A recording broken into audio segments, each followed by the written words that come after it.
हरे कृष्णा। तो आप सभी भक्तों का हार्दिक स्वागत है आज के राम कथा में। तो आज हम लोग चर्चा कर रहे हैं श्री वाल्मीकि रामायण के बालकांड के तीसरे अध्याय, जिसका नाम है वाल्मीकि कंपोजेस द रामायण। और इसके श्लोक संख्या 5 और 6 पे कल चर्चा किया था।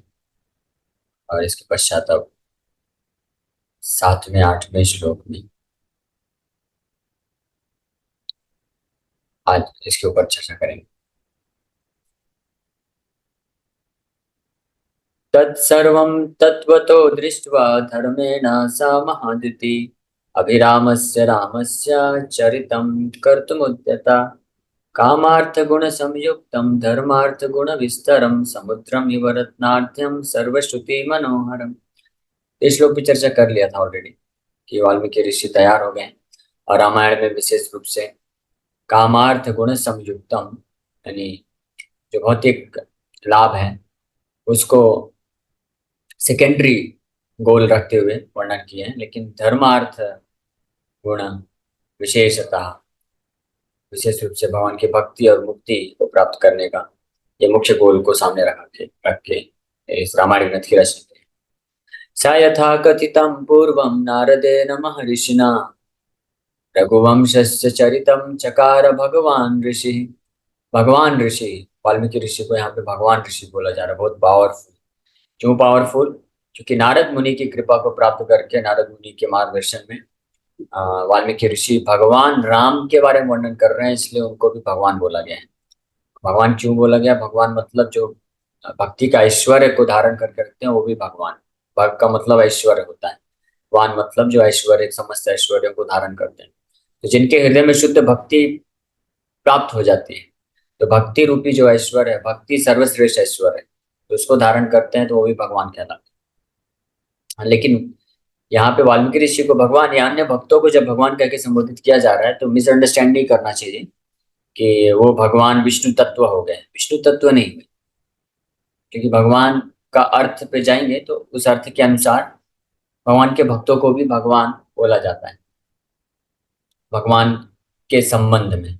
इसीलिए दोपहर को कोई प्रश्न पूछ रहा था, शिव पुराण में शिव जी को भगवान कह के संबोधित किया गया, तो भगवान कहने में, संबोधित करने में कोई गलत नहीं है। नारद मुनि को, वेद व्यास जी को, भगवान शिव को और अन्य ऐसे जो महान, बहुत ही जो शुद्ध भक्त हैं, या तो भगवान की शक्ति को प्राप्त करके भगवान के लिए कुछ विशेष कार्य करने में लगे हुए, भगवान की कुछ विशेष सेवा में लगे हुए, तो उनको शास्त्रों में भगवान कह के संबोधित किया गया है, क्योंकि भगवान से वो विशेष शक्ति को प्राप्त किए हुए, इसलिए भगवान उनको भी एड्रेस किया गया है। लेकिन परम भगवान जो है, परम मतलब सुप्रीम, सुप्रीम भगवान कौन है? ईश्वर परमा कृष्ण, वो कृष्ण है, वो भगवान राम है, परम भगवान को बोलते हैं। तो इस प्रकार से नारद मुनि भी, वाल्मीकि ऋषि भी, भगवान ऋषि रामायण ग्रंथ की रचना के लिए तैयार हो गए। अब इस अध्याय के ये 10 नंबर से 39 नंबर श्लोक को एक साथ वर्णन किया गया है। इसको पढ़ के इसके अनुवाद को हम लोग पढ़ेंगे। क्या क्या वो वर्णन करने वाले हैं रामायण में, इसका 10 से 39 और से 20 श्लोकों में, नहीं 20 30 श्लोकों में, 30 श्लोकों में पूरा वर्णन। और ये अध्याय इस प्रकार से अंत हो जाएगा। फिर अगले अध्याय से कैसे वर्णन किए वो प्रारंभ हो जाएगा।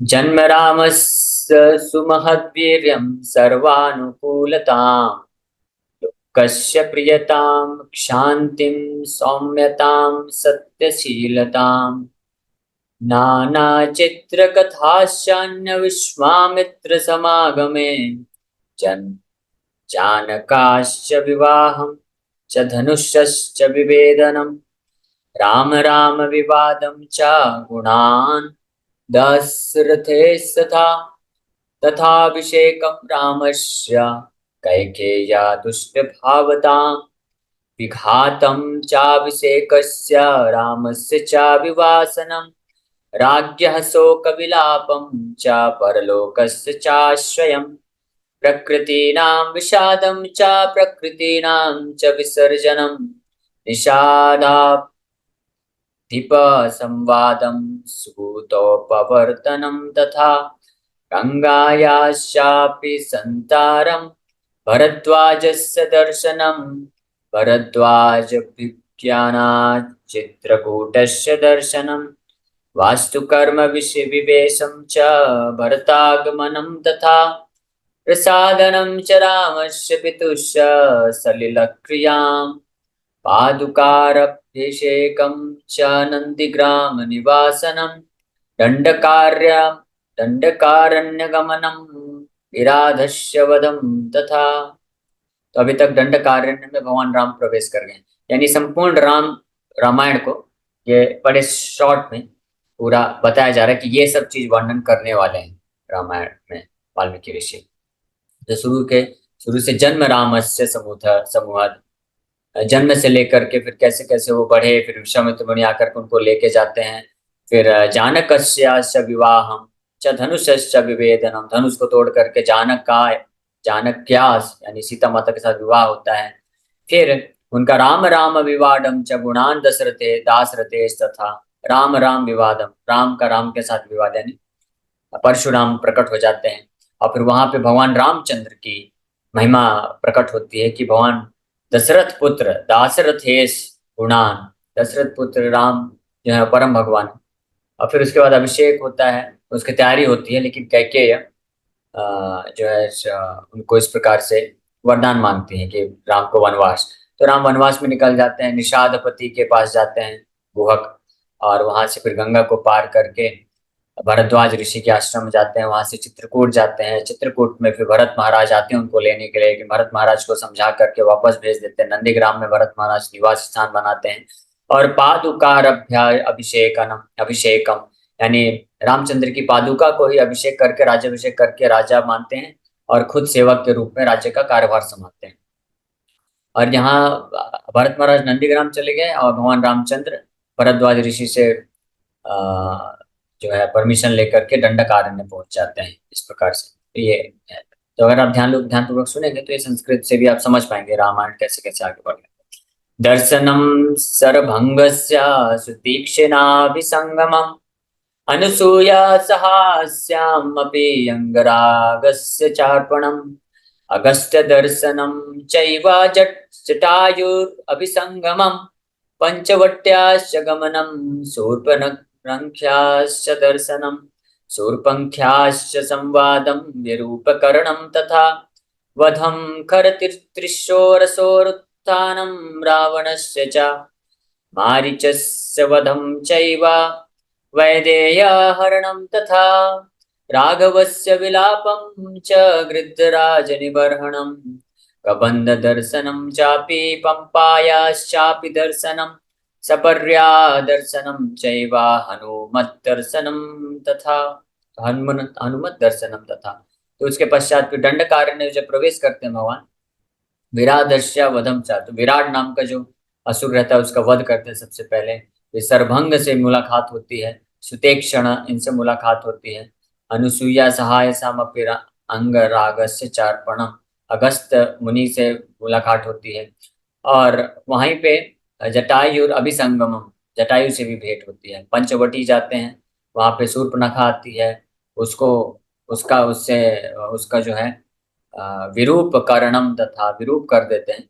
और शूर्पणखा जा करके फिर खर त्रिशूर खरदूषण इन सबको बुला करके लाती है रावण की जो सेना है, और उनका वध कर देते हैं और मरीचि को अन्यत्र भेज देते हैं। राघवस्य विलापम च गृद्धराज निबर्हणम, और कबंध दर्शन, उसके बाद कबंध नाम का राक्षस होता है, उसका उद्धार करते हैं भगवान पंपा के पास, पंपा नदी के पास पहुंच करके फिर फाइनली वहां पे सबुरी को दर्शन प्रदान करते हैं, उनका उद्धार करते हैं, और उसके पश्चात हनुमान जी का दर्शन को मिलता है। विलापम चैव पंपायां राघवस्य महात्मना ऋष्यमुखस्य गमनं सुग्रीवेण समागमम् प्रत्ययोत्पादनं सख्यं वाली सुग्रीव विग्रहम् वाली प्रमथनं चैव सुग्रीव प्रतिपादनं तारा विलापं संयम्य वर्षरात्र निवासनं कोपम राघव सिंहस्य बलानामुपसंग्रहम् प्रस्थापनं चैव पृथ्व्याश्च निवेदनम् अङ्गुलीयक्तानं च ऋक्षश्च बिलदर्शनम् प्रायोपवेशनं चैव सम्पातेश्चैव दर्शनम् पर्वतारोहणं चैव सागरस्य च लङ्घनम् समुद्रवचनाच्चैव मैनाकस्य च दर्शनं राक्षसी तर्जनं चैव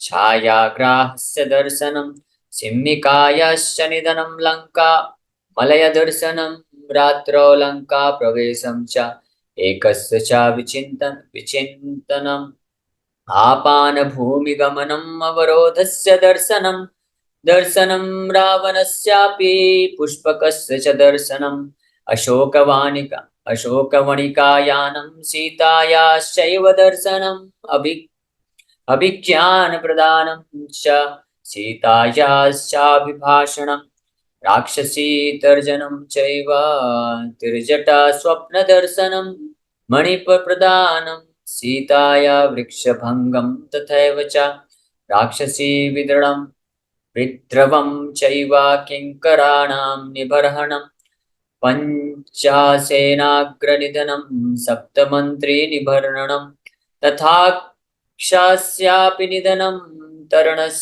तोरणस्य विभञ्जनं ग्रहणं वायुसूनस्य लङ्कादाहाभिगर्जनं प्रतिप्लवनम् एवाथ मधूनां हरणं तथा राघवस्वासनं चैव मणिनिर्यातनं तथा संगम च समुद्रेण नलसेतुश्च बन्धनं प्रतारं च समुद्रस्य रात्रौ लङ्कावरोधनं विभीषणेन संसर्गं वधोपायनिवेदनं कुम्भकर्णस्य निधनं मेघनादनिबर्हणं रावणस्य विनाशं च सीतावाप्तिं नरेः पुरे विभीषणाभिषेकं च पुष्पकस्य च दर्शनम् अयोध्यायस्य गमनं भरतेन समागमं रामाभिषेकभृत्ययं सर्वसैन्यविसर्जनं स्वराष्ट्ररञ्जनं चैव वैदेह्याश्च विसर्जनम् अनागतं च यत्किञ्चित् रामस्य वसुधातले तच्चकारोत्तरे काव्ये वाल्मीकिर्भगवान् ऋषिः। इस प्रकार से ये 30 श्लोकों में संपूर्ण रामायण को प्रकट करते हैं। बहुत सुंदर है ये 30 श्लोकों में। तो पहला इस अध्याय भी देखिए कितने सुंदर तरीके से वाल्मीकि रामायण रचित है। ऐसा कोई भी व्यक्ति इस पूरे भौतिक जगत में कोई भी भौतिक चीज को इस प्रकार से वर्णन कर ही नहीं सकता है, संभव ही नहीं। इतना सुंदर है ये देखिए पहले अध्याय में, बालकांड के पहले अध्याय में नारद मुनि भी पूरे पहले अध्याय में रामायण को सार रूप में कितना सुंदर तरीके से प्रस्तुत करते हैं। यानी अगर कोई पहला अध्याय ही पढ़ ले तो उसको पूरे रामायण का एक तरह से आभास हो जाएगा। और फिर तीसरे अध्याय में आकर के वाल्मीकि ऋषि जब वर्णन कर रहे हैं तो इसमें ये बताया जा रहा है कि वाल्मीकि ऋषि रामायण में क्या क्या वर्णन करने वाले हैं। तो पूरा जन्म से लेकर के कैसे कैसे राम भगवान वनवास गए, फिर वहां पे अनेकों असुरों का वध किए, भक्तों के ऊपर कृपा किए, फिर वहां से सुग्रीव के पे कृपा किए और उसके बाद सीता माता का जब अपहरण हो जाता है तो सीता माता को खोज लेकर हनुमान जी जाते हैं। वहां पे क्या क्या सुंदरकांड की लीलाएं सब आती हैं। और उसके पश्चात फिर राम भगवान सेतु बना के लंका में प्रवेश करते हैं, लंका के सभी असुरों का वध करके सीता माता की परीक्षा लेकर के वापस लेके आते हैं, राज्याभिषेक होता है, फिर सीता माता का त्याग करते हैं और फिर जो है राज्य करते हैं और अपने युग धर्म जो है त्रेता युग का यज्ञ उसको खुद आदर्श अपने आदर्श के द्वारा भगवान रामचंद्र 10,000 वर्षों तक यज्ञ करते हैं। इस प्रकार से सुंदर चरित्र का वर्णन यहाँ पे वाल्मीकि ऋषि कर रहे हैं। ये पूरा डिटेल है।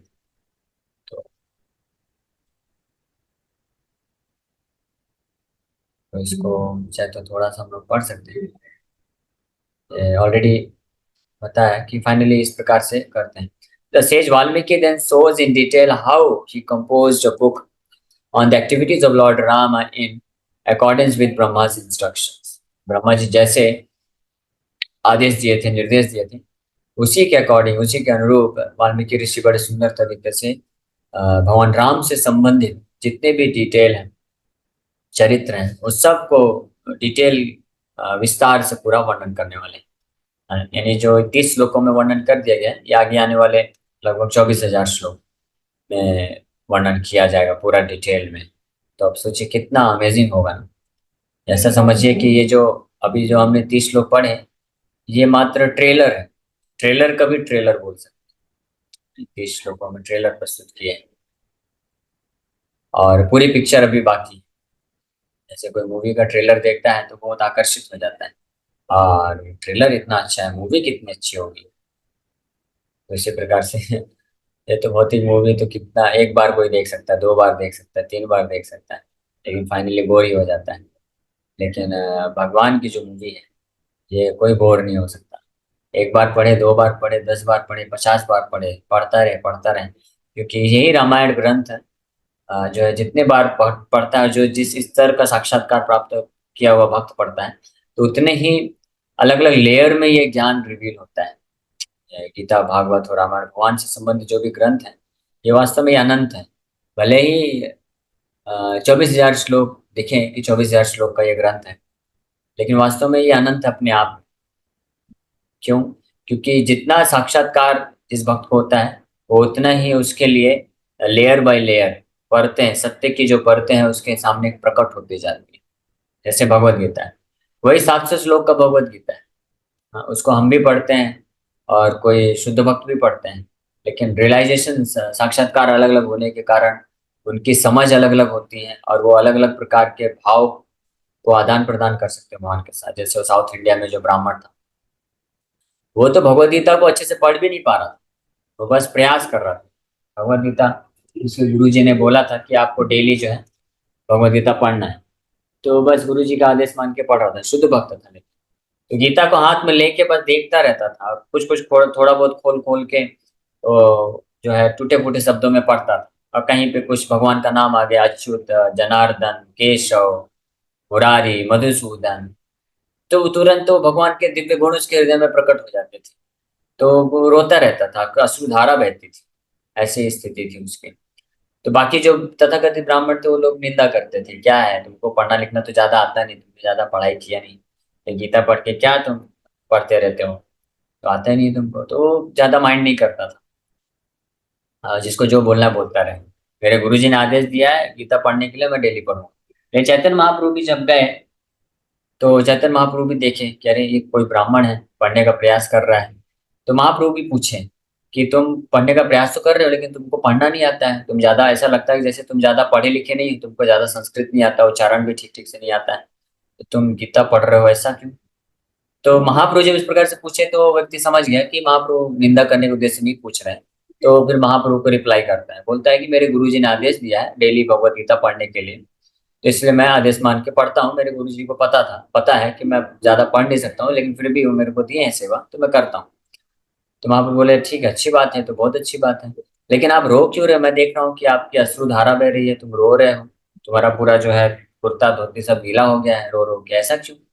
तब वो बताता है, बाकी अन्य लोगों को नहीं बताता, अन्य लोग समझ भी नहीं पाते थे, तो महाप्रभु को बताता है। ये भी एक विशेष बात है, हमारे भक्ति के हृदय के जो भावना है, भक्ति की जो भाव है, उनको हमको हर किसी के सामने नहीं प्रकट करना चाहिए। जो भक्त हैं इनको नहीं प्रकट करना चाहिए, भक्तों के समाज में भी हर किसी को नहीं, जो समझ सकते हैं उन्हीं को हमको शेयर करना चाहिए। तो महाप्रभु बताते हैं कि कैसे है। तो ब्राह्मण बोलते हैं कि जब भी मैं भगवद गीता हाथ में लेता हूँ, भगवान कृष्ण का, भगवान कितने दयालु हैं कि वो जो है अनंत कोटि ब्रह्मांड के नायक है, सब कुछ उनसे प्रकट होता है, हर कोई उनका दास है, लेकिन अपने दास अर्जुन के ऊपर के प्रेम के वश में होकर के भगवान उनके दास बन गए, और उनके रथ के सारथी बने हुए हैं, और अर्जुन उनका बॉस बन के उनको आज्ञा दे रहा है। तो इस प्रकार की कृपा के बारे में सोच करके मैं जो है, आंखों से अश्रुधारा ऐसे ही बह जाती है, और इस प्रकार से और भी वर्णन करने लग गए। फिर महाप्रभु जो है जैसे ही सुने, तो उस ब्राह्मण को तुरंत आलिंगन कर लिए।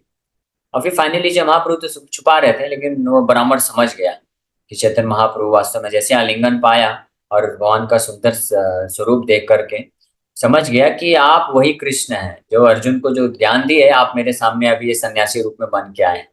आप छुपने का प्रयास कर रहे हैं, लेकिन मैं समझ गया हूँ आप वही कृष्ण हैं।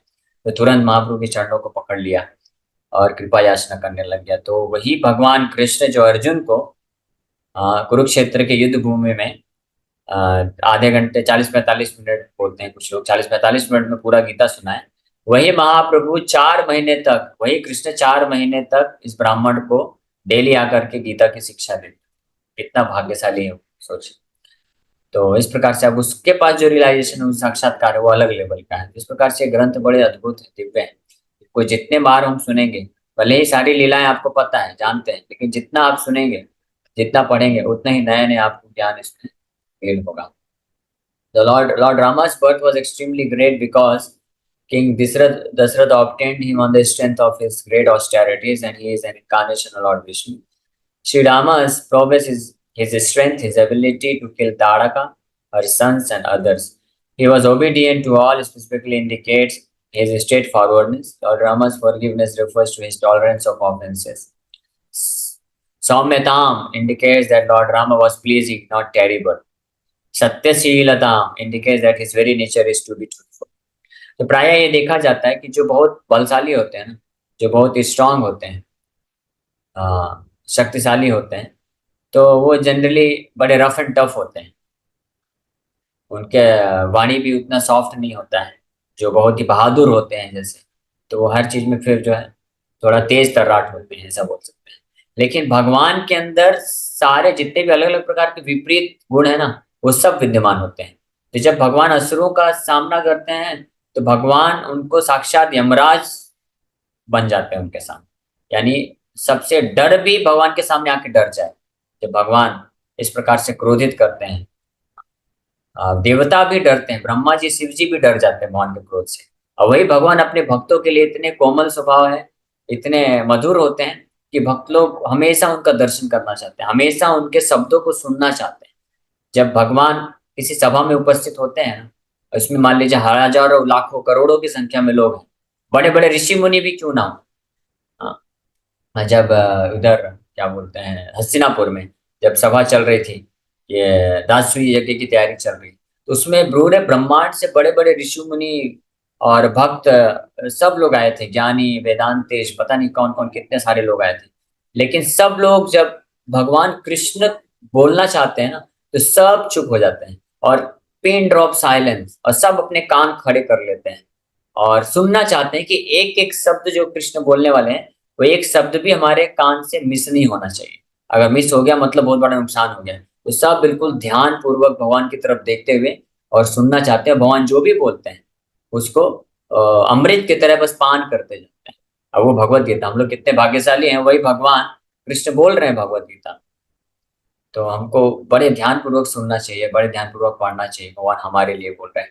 तो भगवान, इसलिए भगवान बड़े मधुर हैं। उनका एक एक शब्द जो निकलता है वो बड़ा आकर्षक होता है, हृदय को तृप्त कर देता है। और भक्त लोग कभी संतुष्ट नहीं होते हैं, और सुनना चाहते हैं और सुनना चाहते हैं और भगवान का दर्शन करना चाहते हैं। और वही भगवान असुरों के लिए ऐसे हैं कि डर को भी डरा दें, यमराज से भी ज्यादा डरावने लगते हैं। तो ये भगवान रामचंद्र के ऐसे दिव्य गुण हैं। तो अभी समय हो गया ये शिक्षा, तो लोग यहीं पे विराम करते हैं। कल और इस पे थोड़ा चर्चा करेंगे। फिर परसों से हमारा जो है चौथा अध्याय वाल्मीकि ऋषि अब प्रारंभ कर देंगे। रामायण को एक एक डिटेल में वर्णन करते हुए संपूर्ण रामायण का वर्णन करेंगे। Okay, thank you very much. किसी वक्त का कोई प्रश्न है तो पूछ सकते हैं। यस नकिता माता जी। हरे कृष्णा प्रभु जी।